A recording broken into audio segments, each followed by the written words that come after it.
할렐루야, 주님을 찬양합니다. 우리가 이제 사순절이 시작이 됐죠. 오늘 사순절 첫 번째 주일로 하나님 앞에 우리가 나왔는데요. 하나님께서 우리에게 어떤 말씀으로 사순절을 보내야 되고 또 사순절에 끝까지 승리할 수 있는 하나님의 계획이 무엇인가 이 말씀을 통하여서 상고하기를 원합니다. 깨닫기를 원합니다. 우리가 고난이라고 하는 것을 많은 사람들은 힘들어합니다. 특히 하나님의 자녀인 성도들도 이 고난에 대해서는 굉장히 거부하고 가까이 하고 싶지 않죠. 근데 이 고난은 우리가 두 가지로 표현할 수가 있어요. 그 첫 번째가 하나님의 테스트인 고난이 있고요. 그 다음에 또 사단의 미혹인 템프테이션이 있다라고 하는 것을 우리는 신앙생활을 하고 있는 저와 여러분은 잘 알고 있습니다. 그렇다면 이 사순절은 어디에 해당이 되느냐? 바로 이것은 그리스도가 겪어내신 이 사순절은요. 또 저와 여러분이 겪어내야 될 이 사순절은요. 두 가지 다가 함께하고 있다고 우리는 봐야 되는 것입니다. 예수님은 우리의 죄를 위해서 십자가에서 제물로 드려져야 되죠. 죄가 없다면 이 제물이 어린 양의 제물이 될 수가 없습니다. 그런데 인류의 모든 죄, 특히 나의 죄를 위하여서 그분은 제물이 되어야 되는 거예요. 내가 나의 제물을 준비를 해도 하나님이 받지 아니하시고요. 내가 나 자신을 제물로 드려도 하나님은 그것을 제물로 인정을 안 하십니다. 오로지 하나님께서 받으시는 제물은 하나님의 선택하신 어린 양 예수 그리스도시죠. 그래서 이 오늘 말씀을 이 제물에 대해서 기본적으로 가지고 있으면서 오늘 설교의 제목은 몸과 마음의 성전을 정화라고 하는 제목 가지고 우리가 말씀을 상고하려고 합니다. 신약성경 마태복음 21장 12절서부터 17절에 나오는 말씀이에요.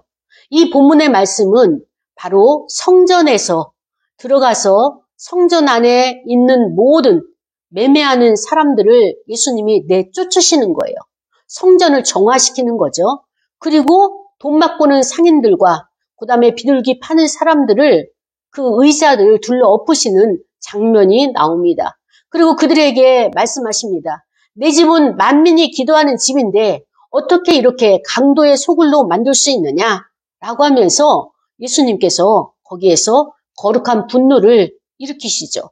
그리고 맹인들과 저는 자들과 그 다음에 또 그 성전 안에서의 그 연약한 그들이 예수님에게 나올 때 예수님은 그들을 치유하시는 이 사역을 하면서 어쩌면 대제사장과 그 바리새인들이 장사치를 허용하고 또 장사를 하여서 그들과 결탁한 그 모습과 성전의 기능은 마치 이와 같은 것이다라고 하면서 맹인들, 그 다음에 또 다리 저는 자들, 그 다음에 또 이렇게 그 어려움에 처한 자들, 이런 자들을 치유하시면서 서로가 대비되는 이런 장면을 오늘 본문에서 볼 수 있는 것입니다.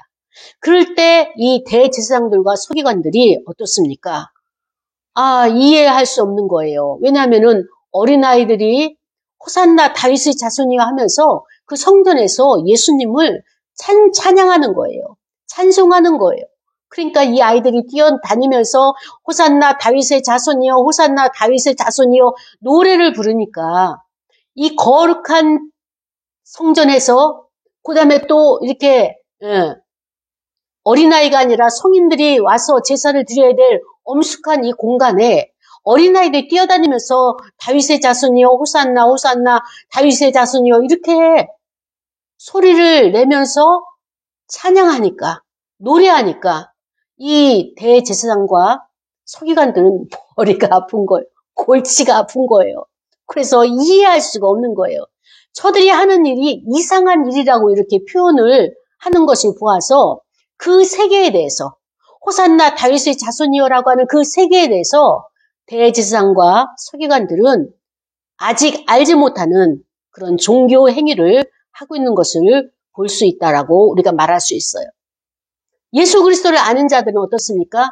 호산나를 찬양하고 다윗의 자손이여 이것을 칭송하면서 그냥 속으로만 합니까? 고백만 합니까? 묵상만 합니까? 소리를 질렀다는 것. 소리를 질러가지고 이렇게 어린아이들이 행하는 것을 보고 이 종교인들은 머리가 아프고 골치가 아프고 이상한 사람들이 모였다라고 이상한 집단이라고 거기까지 이렇게 생각을 하지만 실질적으로 그리스도 안에서는 실질적으로 하나님의 섭리하심 안에서는 그것이 참 예배고 그것이 참 하나님이 원하시는 그렇게 진정성 있는 그런 신앙임에도 불구하고 이것을 서로가 알지 못하고 깨닫지 못하는 그런 대립이 오늘 본문 안에서 나오게 되는 것입니다.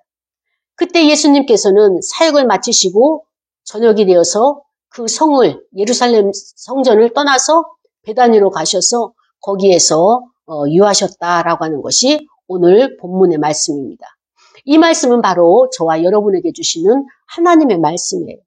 이 말씀은 오늘 저와 여러분에게 하나님이 이 말씀을 드러내시고 계시를 하시는데 우리에게 무엇을 알게 하기 위해서 하나님이 사순절 첫 번째 주일에 이 말씀을 주셨는가라고 하는 것을 우리가 바탕에 두고 이 말씀을 받기를 원합니다. 예수님이 사순절을 지키기 위해서 유월절을 지키기 위해서 어떻습니까? 예루살렘 성으로 입성을 하죠. 근데 이 첫 번째 입성의 순서가 무엇입니까? 나귀를 아무도 타지 않은 나귀를 가져오라 해서 그 나귀 위에 타시면서 그때 사람들이 겉옷을 벗어서 그 앞에 예수님이 가는 길에 그 펼쳐 놓고 종려나무 가지를 흔들면서 다윗의 자손 예수 그리스도시여 호산나 호산나 하면서 열광하면서 그를 왕으로 모셔드리죠. 이게 첫 번째 장면이에요. 예수님은 유월절을 지키러 본인 스스로가 어린 양 유월절의 제물이 되기 위해서 예루살렘으로 입성을 하셨고 또 그 일을 지금 시작을 하셨습니다. 그래서 그 시작의 사역의 첫 번째 사역이 바로 성전을 정화시킨 거예요. 여러분 그거 기억나세요? 연세가 좀 있으신 분들은 다 그것을 알 거예요. 우리가 명절이 되면 추석이 되든 아니면 구정이 되든 이렇게 명절이 되게 되면 가장 집안에서 먼저 해야 할 일이 있습니다. 그것은 뭐냐? 이불 빨래를 하는 거예요. 그리고 대대적으로 대청소를 다 집안에 대청소를 하는 거예요. 그동안에 청소를 했지만 그 미미하게 쌓여있던 모든 것들을 다 털어버리고 새로이 맞이하기 위해서 이렇게 하는 것이 우리 일상생활에서 우리의 풍습이었어요. 요즘이야 뭐 세탁기가 하루 종일 돌아가고 아무 때나 빨래를 할 수 있지만 그러나 명절을 앞두고는 우리가 대청소를 하는 것이 우리의 관례였고 그다음에 또 이제 또 빚진 것 외상값이 있으면은 외상값을 먼저 갚아가지고 그들도 명절을 보낼 수 있도록 이렇게 배려를 하는 것이 우리 선조들의 이제까지 내려온 하나의 풍습이었단 말이죠. 마찬가지로 예수님도 지금 유월절이 되어서 하나님 앞에 제물로 올려드리기 전에 가장 먼저 하나님의 교회를 지금 청소하시는 거예요. 정결케 하시는 거예요. 이거를 제자들에게 보여주고요. 그 다음에 만인에게 이것을 먼저 우선적으로 하는 것을 알려주신 거예요. 예수님의 그 신과는 무엇이냐? 성전은 곧 뭐예요? 만민이 기도하는 집이라고 이렇게 말씀하신 거예요. 내 집은 만민이 기도하는 집이다. 성전과 주님의 몸은 하나예요. 그래서 주님께서 뭐라고 말씀하셨어요? 내 집이라고 말씀하신 거예요. 나의 집을 이렇게 더럽게 만들 수 있느냐? 그 더럽다는 건 무엇입니까? 이 성전에 들어가기 전에 구약에 있어서는 이방인의 뜰이라고 하는 것이 있었습니다. 이방인의 뜰에는요, 하나님께서 택한 선민들은 그 제사를 드리러 안으로 들어갈 수 있지만 성소로 들어갈 수 있죠. 그 다음에 지성소로 들어갈 수 있죠. 그럼에도 불구하고 이방인들은 하나님이 택하지 않은 성민임에서도 어떻습니까? 하나님께서 또 다른 택하신 그들은 이방인 뜰까지만 들어올 수 있는 거예요. 그런데 이 구약의 제사는 어떻습니까? 짐승을 잡아서 피를 흘리고 그 다음에 나의 죄를 그 짐승에게 전가시켜가지고 피를 단에다 뿌리면서 그 다음에 이것을 제물로 올려드리게 되죠. 그래서 죄가 중하거나 아니면은 또 여력이 있는, 재정적으로 여력이 있는 그런 사람들은 양을 드리거나 염소를 드리거나 아니면 소를 드리거나 이렇게 하죠. 그런데 가난한 백성들은 어떻습니까? 비둘기를 드리거나 아니면은 소제를 드리거나 곡식을 빻아서 그 에바를 들여서 거기에다가 전제로 포도주를 그렇게 올려가지고 그 제사를 드리거나 그렇게 함으로써 속죄함을 받았던 거예요. 그래서 이 성전에는 그들의 편리, 저 시골에서 양을 끌고 왔는데 오다가 양의 다리가 다쳤거나 그러면 흠이 있기 때문에 제물로 올려드릴 수가 없는 거예요.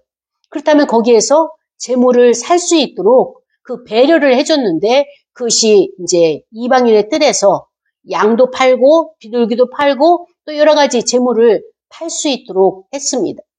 그런데 이 예루살렘 성전에서는 세켈이라고 하는 두로 나라에서 두로 지방에서 사용됐던 그 세켈을 사용했는데 또 이 세켈 말고 다른 화폐를 사용했던 사람들은 와서 환전을 해야 되는 거예요. 환전을 세켈로 해서 그 세켈로 제물을 비둘기를 사든 아니면 양을 사든 여러 가지를 사게 되는 거예요. 그렇기 때문에 이방인 뜰에는 어떤 자들이 있냐? 환전하는 환전상들이 있었어요. 그래서 책상을 만들어 놓고 거기서 환전을 했죠.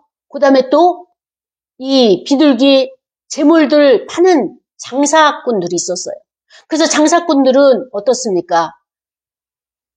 시골에서 지방에서 또 가까이에서 제물을 자기들의 키우고 길리운 양을 또 염소를 소를 아니면 비둘기를 가져왔는데 제사장들이 그것을 점검하고 이거는 귀가 상처가 있기 때문에 흠이 있기 때문에 제물이 될 수 없습니다. 라고 판정을 하게 되면 여기 이방인 뜰에서 제물을 살 수밖에 없는 것입니다. 그 제도가 그렇게 되다 보니까 이곳에서 제물을 구입하기 위해서 왜냐? 제사를 드려야 되고 이 제사로 인하여서 나의 속죄함을 받아야지만이 내가 자유롭게 되어지기 때문에 그렇게 할 수밖에 없는 문화가 그때 당시 있었던 것입니다. 그래서 이 성전, 예루살렘 성전의 이방인 뜰에는 말할 수 없는 장사의 소리, 여기에 제물이 있습니다. 양이 있습니다. 소가 있습니다. 비둘기가 있습니다. 또 소재가 있습니다. 그리고 그것을 많이 팔려고 서로가 경쟁하는 윙윙거리는 소리가 있었겠고요. 그 다음에 또 환전상들이 얼마를 바꾸겠습니까? 얼마를 주십시오. 내가 이렇게 드리겠습니다. 그거는 모자랍니다. 라고 하면서 서로가 교환하는 이런 소리들이 예루살렘 성전 안에 가득하게 아주 혼잡스럽게 있었다는 것을 우리가 볼 수 있는 것이. 이때 예수님께서 다른 복음서의 본문을 보면은 채찍을 만드셨다고 했어요. 채찍을 만드시면서 그 환전상들의 상을 엎으시고 그 다음에 비둘기 파는 자들의 그 모든 의자를 뒤엎으면서 내 집은 만민이 기도하는 집이지 이렇게 장사는 기업의 이윤을 남기는 그러한 장소가 아니다라고 하는 것을 외치면서 알려주신 거예요. 너희는 나의 집을, 내 집을, 기도하는 집을 강도의 소굴로 만들었다. 이렇게 표현을 하셨습니다. 왜 강도의 소굴이 되었을까요? 이 장사하는 사람들은 자기들의 임의적으로 장사를 해서 이윤을 추구하는 것이 아니라 한편으로는 대제사장과 서기관들이 이것은 재물이 될 수 있다 없다 판결하는 그것과 결탁이 되어서 그 이윤을 분배하는 이런 문화와 이런 습관된 어떤 그런 풍속들이 있었다고 보게 되는 것입니다. 그렇기 때문에 가난한 자들이 비둘기를 사잖아요. 가난한 자들이 소재 재물을 찾잖아요. 그런데 그들에게서 과하게 이윤을 추구하면서 그 재물을 팔아가지고 가난한 사람들이 얼마나 그 재물을 죄는 졌지만 그 제물을 드릴 수 있는 그런 그 재화가, 그런 그 경제가 넉넉하지 않죠.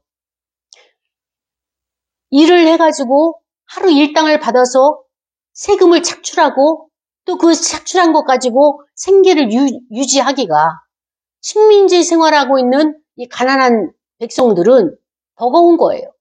그럼에도 불구하고 6월절이 되어서 나의 죄를 주님 앞에 구하면서 하나님 앞에 제물을 드려야지 하나님 앞에 나갈 수 있는 이런 자격을 얻기 위하여 이 제물을 사기에는 턱없이 부족한 것들이 많이 있죠. 그럼에도 불구하고 그들에게 가지고 온 제물을 사용하지 못하도록 또 다른 제물을 사도록 만든 이런 규칙들, 이런 지시들, 이런 것들이 가난한 자를 더 가난하게 피폐하게 만드는 행위라고 예수님은 보셨던 것입니다.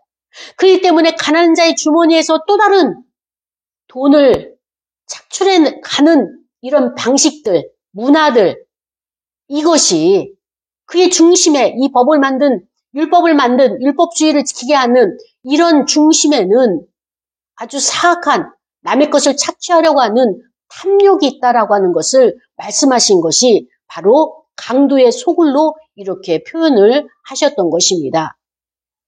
그렇습니다. 이것이 이 시대의 대제사장과 서기관들이 만들어놓은 예루살렘 성전 안의 모습이었다면 또 다른 모습이 나타나죠. 그들은 어떤 자입니까? 눈이 보이지 않는 맹인들이에요. 또 다리를 저는 자들이에요. 사실 이들로 말할 것 같으면 하나님 앞에 나올 수가 없죠. 왜? 부족한 자들이잖아요. 그럼에도 불구하고 그들이 하나님 앞에 나갈 수 있도록 예수 그리스도께서는 치유해 주시는 거예요. 그들의 질병을 고쳐주시는 거예요. 그래서 그들이 하나님 앞에 그 제사에 당당하게 나갈 수 있도록 이것을 회복해 주시면서 바로 대비되는 것이 무엇입니까? 하나님의 나라는 아버지께서 원하시는 천국은 이와 같은 것이다.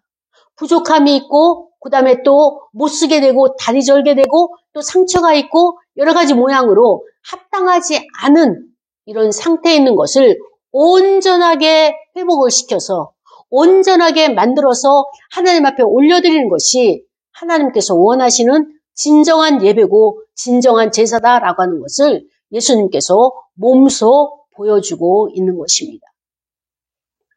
이때 아이들이 호산나 호산나 다윗의 자손이여 다윗의 왕으로 오신 자손이여라고 노래를 부르기 시작합니다. 성전에서 이러한 노래들이 아이들이 뛰어다니면서 부를 때에 많은 사람들이 이것을 주목을 하고 또 어떻습니까? 이 소리가 작았다면 대제사장이나 서기관들이 신경을 썼겠습니까? 근데 이 소리를 엄청 컸다고 보고 많은 어린아이들이 이렇게 노래를 부른 거예요. 찬양을 한 거예요. 그때 대제사장과 서기관들이 그들을 제지를 하죠. 참 이상한 사람들이다. 어떻게 이런 자들이 이런 일을 성전 안에서 할 수 있는가? 그때 예수님께서 그들을 가르치시죠. 대제사장과 서기관들을 가르치시는 거예요. 너희들은 어린아기와 젖 먹는 아이의 입을 통해 가지고 하나님께서 그 찬미를 온전히 받으시는 것을 알지 못하느냐. 시편 구약의 8편 2절에 보면 나오고 있는데 너희들은 이것도 알지 못하느냐라고 하면서 예수님께서 그들을 책망을 하십니다. 진정한 제사가 무엇이냐? 진정으로 여호와께 영광 돌리는 예배가 무엇이냐? 너희들은 그 본질을 알지 못하고 하나님의 성전을 나의 집을 장사치들의 소굴로 강도의 소굴로 만드는 너희들의 그 자세, 지금 행동들 이것을 바로 볼 수 있도록 예수님께서는 지금 지적을 하고 계시는 것입니다. 그렇습니다. 하나님의 백성들이 여호와의 이름을 칭송하지 아니하고 찬양하지 아니할 때는 돌들을 들어서 찬양을 받으시는 하나님이시지만 더 하나님께서 가까이에는 어린아이, 아무런 생각이 없는 것 같고 또 누구에게 의존하고 기대야 해야 될 그들이고 역할을 하나도 하지 못한다고 생각을 할 그 아이들, 젖먹이들, 이들의 입을 통해서 하나님이 찬양을 받으신다는 거예요. 사랑하는 여러분, 저와 여러분은 하나님의 은혜를 받고 이제까지 여기까지 왔습니다. 그렇다면 나의 찬양이 하나님 앞에 얼마나 영광이 되었으며 또 나의 찬양이 하나님께서 얼만큼 기뻐하시는지, 나의 찬양보다도 어쩌면 우리나라에 속한, 전 세계에 속한, 이 시대에 속한 어린아이와 알지 못하는 이런 젖먹이들의 옹알거림이 오히려 하나님을 더 영화롭게 하고 더 영광을 돌리고 기뻐하시고 계시지는 않은가. 이런 점으로 우리가 묵상을 들어가야 되는 것입니다. 우리는 지식도 많고 또 배움도 많기 때문에 미사오구를 쓰고 하나님 앞에 여러 가지 모양으로 기도도 드리고 찬양을 하지만 나의 찬양은, 나의 기도는 나의 필요를 채우는 기도가 되고 나의 무엇을 하나님으로부터 받기 원하는 복을 비는 그런 기복적인 찬양과 기복적인 봉사와 기복적인 하나님 앞에 기도가 나의 신앙은 아닌지, 나의 종교는 아닌지 돌아보는 사순절이 되기 원합니다. 사랑하는 여러분, 예수님은 하나님을 드러내기 원하셨어요. 나의 하는 일은 곧 하나님께 영광이고 하나님의 뜻에 의해서 행하신다라고 말씀을 하고 계십니다. 그러면서 주님이 오신 것은 나귀를 타고 오셨다는 것을 우리가 다 알고 있는 바와 같이 그분은 겸손하셔서 나귀를 타고 하나님의 성, 하나님의 집에 이른 것이에요. 하나님의 나라에 들어온 것인 것입니다. 많은 사람들이 이 본문을 통해서 이 대제사장과 서기관들이 이때부터 성전에서 일어나고 벌어지는 모든 일련의 것들을 보고 나서 결심을 한 거예요. 저 예수를 그냥 내버려 둘 수가 없다. 반드시 저를 죽여야 되겠다. 결심을 합니다. 왜 결심을 할까요? 이들이 왜 결심을 할까요? 예수님이 지적한 것은 무엇입니까? 내 집은 만민이라고 그랬어요. 만민. 모든 사람이 이곳에 와서 기도하는 집이라고. 기도는 누구에게 합니까? 여호와 하나님 아버지께 기도를 하죠. 그렇다면은 예수님과 이 대제사장과 서기관들이 대립하고 있는 그 근본을 우리가 알아야 되는 거예요. 예수님이 지적한 것은 성전을 정화시키고 그다음에 또 그곳에서 소리 지르고 그다음에 또 돈 바꾸고 그다음에 저희 재물을 팔고 사는 이런 것으로 시끄러운 이 분위기, 또 그 재물들의 그 짐승들의 똥오줌, 또 이런 것으로 인해서 지저분해지고 냄새나는 이것을 정화하셨다라고 여기까지만 보시면은 우리는 하나님 아버지를 또 예수님의 그 신관을 제대로 이해하지 못한 것입니다. 이것을 넘어서 성전 정화를 넘어서 근본적인 하나님의 계획을 봐야 되는 거예요. 예수님께서 무엇을 지금 보고 계시는지를 우리가 예수님의 관점으로 이 사순절을 따라가야 되는 것입니다. 예수님이 예루살렘에 입성하실 때 왜 나귀를 타셨을까요? 그가 예루살렘에 입성할 때는 무엇입니까? 왕으로 오신 거예요. 예수님의 목적은 왕이에요. 그렇다면 왕은 무엇입니까? 나라가 있어야 돼요. 하나님 나라를 목적을 가지고 예수님은 예루살렘 성전으로 들어오신 거예요. 그리고 예수님이 말씀하시기를 내 집은 만민이라고 그랬어요. 예수 그리스도는 만민의 왕이 되시는 거예요. 그런데 어떻습니까? 예루살렘을 통치하고 있는 헤롯 왕, 또 안디바스, 여러 정치를 하고 있는, 또 이건 넘어 식민지의 주권을 가지고 있는 로마, 이런 자들의 나라가 아닌 거예요. 하나님의 나라를 찾아오고 하나님의 나라를 전파하고 하나님의 나라가 있음을 가르치고 상기시키기 위해서 예수님은 예루살렘 성에 입성을 하신 것입니다. 유월절을 앞두고 지방에 있는 모든 나라에서 예루살렘으로 다 올라왔어요. 지금 예수님이 시장터가 된 성전, 돈과 연관된 탐욕들, 이 상대로 해서 예수님께서 말씀하시는 것이 아니라 예수님은 하나님의 나라를 찾으러 오셨고요. 대제사장과 서기관들은 어떻습니까? 자기의 나라를 빼앗기지 않으려고 예수님을 대적하고 있는 이 구도가 되는 것입니다. 우리가 이것을 잊어버리게 되면은요, 우리는 그리스도의 죽음의 본질적인 것을 잊고 있는 것입니다.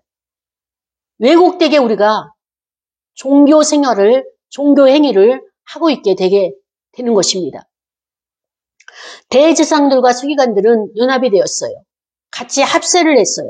그리고 예수를 죽이려고 결심을 하죠. 이미 예수님은 제물이 되기 위해서 오신 거예요. 그들이 죽이려 한다 할지라도 거기에 개의치가 않아요. 무섭지도 않아요.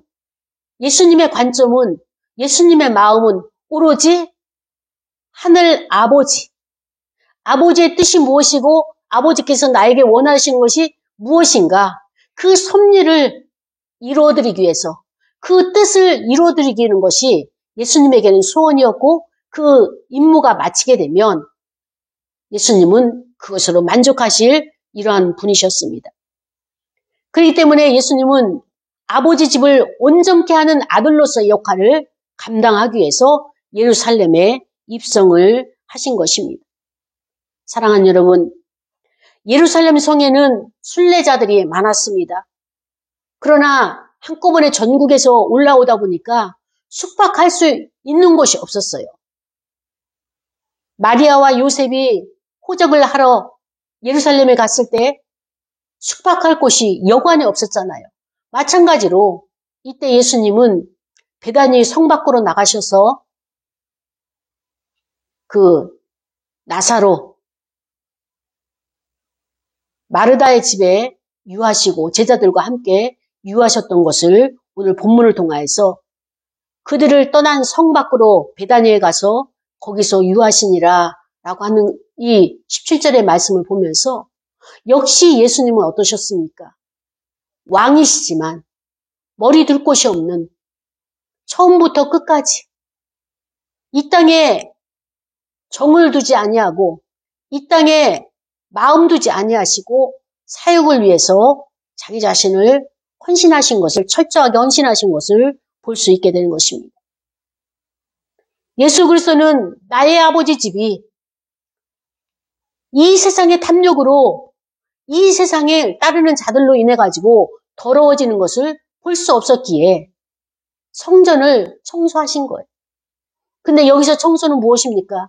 먼지를 털어내는 것이 아니라 바로 주도권을 장악하고 하나님의 뜻과 하나님의 섭리와 하나님의 명령을 제외하고 자기들의 것을 충족시키는, 세상의 모든 욕망을 끌어들이는, 쓸어 담는 이런 자들의 것으로 모든 것이 변해버린 성전을 청소하기 시작하셨습니다.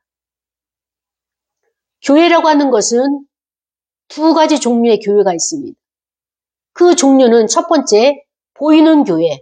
그 교회를 우리는 뭐라고 말하느냐? 에클레시아, 예배당이라고 말할 수 있어요. 그러면은 보이지 않는 교회는 무엇이냐? 내 마음이, 내 몸이 하나님의 성전인 거예요. 고린도전서 3장 16절에 너희 몸이 하나님의 성령의 전인 줄 알지 못하느냐? 그렇기 때문에 나의 마음속에 이 장사치들의 소리 지르는 것들, 아우성 치는 모습들, 그 다음에 또 돈 바꾸려고, 더 많은 환전을 하려고, 이익을 남기려고, 재물을 하나 더 팔으려고 사람들을 유혹하고 현혹하고 삐끼를 하는 이런 아우성치는 나의 욕망과 탐욕들이 소리 지르고 있지는 않습니까? 어찌됐든 이 사회를 살아가는 데 있어서 경쟁을 해야 되고 그 경쟁에서 살아남기 위해서 나는 정말 비열하게 하나님의 말씀이 아니고 생명에 관심이 없고 이기고 승리하고 그것을 성공하고 사람들을 위해 군림하려고 하는 이 과정을 통해서 생명 존중이 아니라 하나님의 사랑이 아니라 그들을 짓밟는, 그들을 죽이는 그들의 피와 그들의 살과 노력을 내가 다 착취하는 다단계처럼 그 최고의 단계에 올라가려고 내가 정말로 세상의 모든 것을 다 동원해서 그렇게 살고 있지는 않은가. 사순절 첫 번째 주일을 통하여서 나 자신을 점검하길 원합니다. 우리의 성전은 마음이에요. 보여지는 예배당도 있지만 나의 마음에 울리는 소리가 있어요. 양의 소리, 소의 소리, 그들의 울음소리. 여기에 의해서 내가 춤추고 있지는 않습니까? 하나님의 말씀에 순종하는 것이 진정한 제사임에도 불구하고 순종이 제사임에도 불구하고 하나님의 말씀은 이 세상을 살아가는 데 있어서 미약하고 도움이 안 되고 경쟁에서 뒤처지게 만드는 포기하고 섬기고 희생하고 대속물이 되고 이 사회에는 정반대되는 이것으로 이길 수 없다라고 이렇게 결론을 내리고 사회의 세상법과 사회법을 추종하고 있는, 그래서 미안한 마음에 주일에 와서 예배드리고 있는 종교 행위를 하고 있다면 우리는 이러한 점을 사순절 첫 번째 주일에 회개로 나가야 되는 것입니다. 보이지 않는 교회, 나의 몸이에요. 하나님의 성전이에요. 나의 마음이에요. 하나님은 우리에게 세상의 것을, 가장 소중한 것을 준비하여서 세상의 것을 하나님 앞에 바치면 하나님이 기뻐하지 않으십니다. 세상의 것은 세상의 것이에요. 하나님이 기뻐하시는 것은 무엇이냐? 우리 마음 깊은 곳에 여호와 하나님을 경외하는 그 마음을 찾고 있는 것입니다. 첫 주일에, 성전 정화의 첫 주일에 예루살렘 성전에 입성하신 예수님은 나귀를 타시면서 겸손한 모습으로 첫 출발을 하셨습니다. 온유한 모습으로 사순절의 첫 출발을 하셨습니다. 월요일날 성전을 정화시키셨어요. 하나님의 뜻이 정결하고 깨끗하고 정화를 시키는 것이, 하나님의 것을 더럽히지 않는 것이 우리의 죄가 무엇입니까? 더러운 것이잖아요. 하나님 보시기에 더러운 것.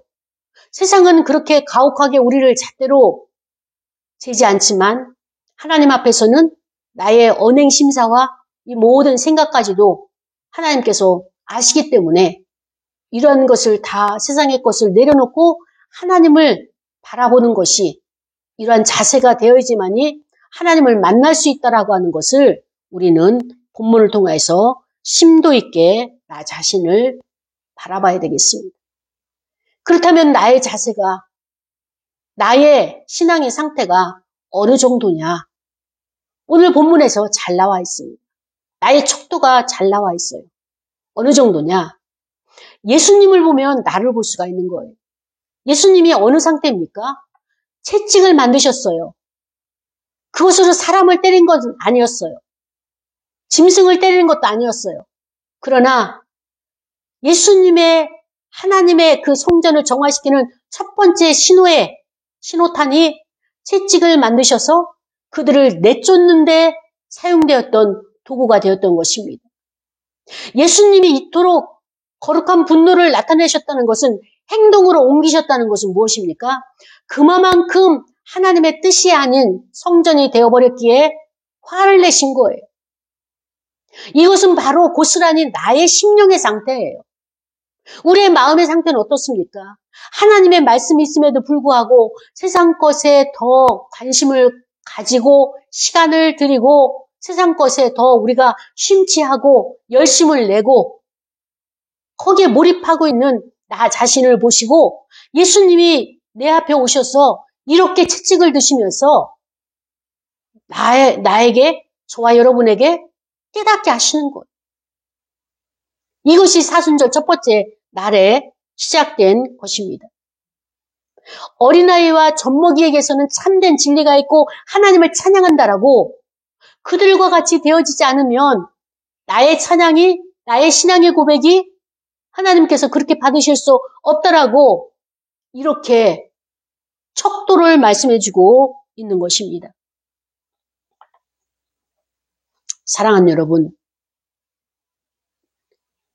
이때 제도가 만들어진 것은 성도들이 많은 사람들의 편리를 위해서 이방인 뜰에 재물을 구하지 못해서 동동거리고 다시 시골로 내려가야 되는 그 지방에서 올라온 그들, 또다시 이것을 할 수가 없기 때문에 그들을 위해서 만들어진 제도고 법이지만, 그러나 이것이 하나님의 뜻과는 상관없이 흘러가는 것을 보면서 우리 사회는 또 이 땅을 장악하고 있는 이 악법들은 우리에게 해를 가져오게 되고 하나님의 영광을 가리우게 된다라고 하는 것을 우리가 깨달아야 되는 것입니다. 사랑하는 여러분, 우리는 이것이 하나님이 기뻐하지 않는 것이라는 것을 알고 있어요. 그럼에도 불구하고 우리는 하나님의 말씀에 순종하려고 하고요. 하나님 말씀대로 살려고 하나님의 뜻을 구하고 기도를 하죠. 예배를 드리죠. 우리는 선한 자가 되고 싶고요. 하나님의 그 선을 쫓는 자가 되기를 열망하고 있습니다. 그럼에도 불구하고 세상에서 그렇게 살고 있는 종교 행위를 하는 자나 하나님을 알지 못하는 자나 아니면 우리가 이처럼 구별하여서 하나님의 말씀대로 살아가려고 몸부림치는 저와 여러분이나 어떻습니까? 고난은 동등하게 있는 거예요. 어쩌면 세상에 있는 사람들이 더 고난을 받지 않냐고 승승장구하고 잘 나갈 수도 있어요. 그래서 시편 37편과 시편 73편에 보면은 행악자들이 잘 되는 것을 어떻습니까? 부러워하지 말라고 말씀하셨어요. 그는 잠시 있다가 없어지는 풀과 같은 것이다. 이렇게 말씀을 하셨는데요. 우리가 신앙생활을 하고 선을 행하기를 갈망하고 뜻대로 살기를 이렇게 정신을 차리고 거룩함 가운데 구별된 생활을 한다고 하는 저희들이 우리는 고난이 없느냐? 아니에요. 고난이 있어요. 왜 그럴까요? 템프테이션은 죄잖아요. 마귀가 유혹을 해서 넘어갔을 때 그 고난을 받죠. 그것은 회개하면은 즉시 풀어질 수가 있어요. 그러나 테스트는 무엇입니까? 하나님이 오케이 합격할 때까지 나의 고난은 지속이 되는 거예요. 이 테스트의 목적은 무엇입니까? 우리로 하여금 성장하길 원하시고 우리로 하여금 성숙하기를 원하시는 것이 목표예요. 하나님이 여러분, 저와 여러분에게 각자에게 필요한 목표가 있어요. 성숙의 단계가 있어요. 거기까지 끌어올리시는 것이 하나님께서 원하시는 목표인 것입니다.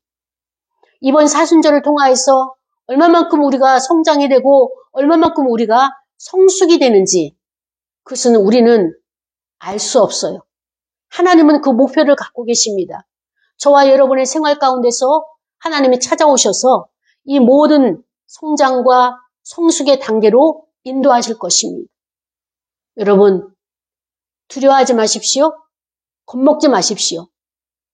우리의 자녀나 나 자신이 또 이웃이 성도들이 목회자가 성숙되어지게 되면 성장하게 되면 어떻습니까? 많은 사람들이 기뻐하면서 많은 사람들이 잘 견뎌냈다. 축하해주고 박수를 쳐줍니다. 그 영광에 같이 동참해줍니다. 그 영광이 어디입니까? 사순절 끝자락 부활이에요. 우린 부활절이 되기까지 저와 여러분이 하나님의 각자 생활 가운데 간섭을 하실 거예요. 성령의 도우심으로 승리하는 저와 여러분이 되기를 원합니다. 반드시 하나님께서 저와 여러분에게 승리를 허락하십니다. 우리 주님이 승리하셨기에 저와 여러분들에게도 승리의 영광을 허락하십니다. 오늘 말씀을 통하여서 우리 기도할 거예요. 하나님, 부족하지만 끝까지 승리할 수 있도록 붙잡아 주옵소서. 통성으로 기도하시겠습니다. 아버지 하나님 감사합니다.